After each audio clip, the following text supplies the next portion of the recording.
വിശ്രുതൻ വിജയൻ നീ കേവലമൊരസ്ത്രത്താൽ വിശ്വപുഷ്കരങ്ങളെ കമ്പനം കൊള്ളിക്കുന്നോൻ.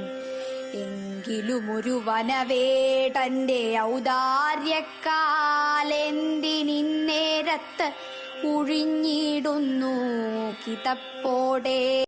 കവിയും ചലച്ചിത്ര ഗാനരചയിതാവുമായിരുന്ന എസ് രമേശൻ നായർ 1948 മെയ് 3 കന്യാകുമാരി ജില്ലയിലെ കുമാരപുരത്ത് ഷഡാനനൻ തമ്പിയുടെയും പാർവതി അമ്മയുടെയും മകനായി പിറന്നു. എന്റെ മൗനരാഗമിന്നു നീ അറിഞ്ഞുവോ, തെളിഞ്ഞുവോ വിണ്ണിലമ്പിളി. കേരള ഭാഷാ ഇൻസ്റ്റിറ്റ്യൂട്ടിൽ സബ് എഡിറ്ററായും ആകാശവാണിയിൽ നിർമ്മാതാവായും പ്രവർത്തിച്ചിരുന്നു. മംഗളം പാടുന്ന സംഗീതം, നവവത്സരം വാഴ്ത്തുന്ന സന്ദേശം.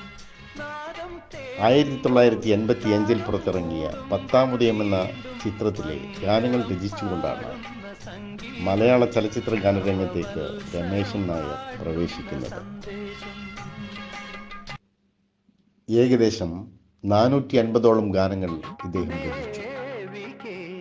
അതോടൊപ്പം തന്നെ നിരവധി ഹൈന്ദവ ഭക്തിഗാനങ്ങളും ഇദ്ദേഹത്തിൻ്റെതായിട്ടുണ്ട്.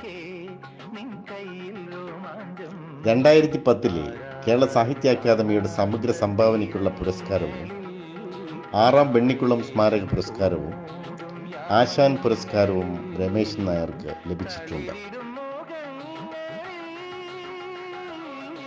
Edasseri award, Venmani award, Poonthanam award തുടങ്ങിയ ബഹുമതികളും ഇദ്ദേഹത്തെ തേടിയെത്തി. 2018 കേന്ദ്ര സാഹിത്യ അക്കാദമി പുരസ്കാരം ഗുരുപൗർണമി എന്ന കാവ്യസമാഹാരത്തിന് ലഭിച്ചു.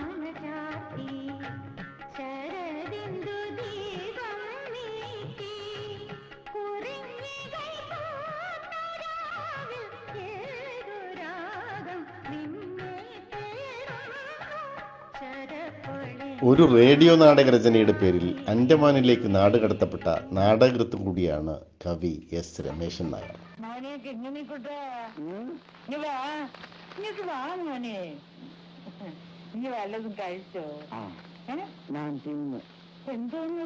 റേഡിയോ നാടകോത്സവത്തിൽ 1994 ഒക്ടോബർ 16 രാത്രി പ്രക്ഷേപണം ചെയ്ത ശതാഭിഷേകം എന്ന നാടകമാണ് അന്ന് ആകാശവാണി തിരുവനന്തപുരം നിലയം പ്രോഗ്രാം എക്സിക്യൂട്ടീവായ രമേശൻ നായരെ പോർട്ട് ബ്ലെയർ നിലയത്തിലേക്ക് സ്ഥലം മാറ്റാനിടയാക്കിയത്. നാടകത്തിലെ കഥാപാത്രങ്ങളായ കിട്ടുമാമനെയും കിങ്ങിണിക്കുട്ടനെയും അന്നത്തെ ഭരണാധികാരിയെയും മകനെയും പരിഹസിക്കാൻ സൃഷ്ടിച്ചതാണെന്നായിരുന്നു ആരോപണം.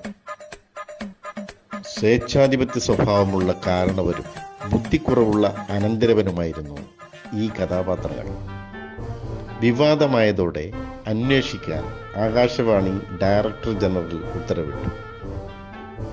അന്വേഷണ റിപ്പോർട്ട് രമേശൻ നായർക്ക് അനുകൂലമായിരുന്നു. എന്നാൽ വിവാദം കെട്ടടങ്ങിയില്ല. രമേശൻ നായരെ പോർട്ട് ബ്ലെയർ നിലയത്തിലേക്ക് സ്ഥലം മാറ്റി. വൻ പ്രതിഷേധമുയർന്നെങ്കിലും നടപടി പിൻവലിക്കപ്പെട്ടില്ല.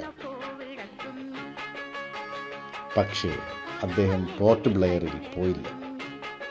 12 വർഷത്തെ സർവീസ് ബാക്കി നിൽക്കെ 1996 അദ്ദേഹം സർവീസിൽ നിന്ന് സ്വമേധയാ വിരമിച്ചു.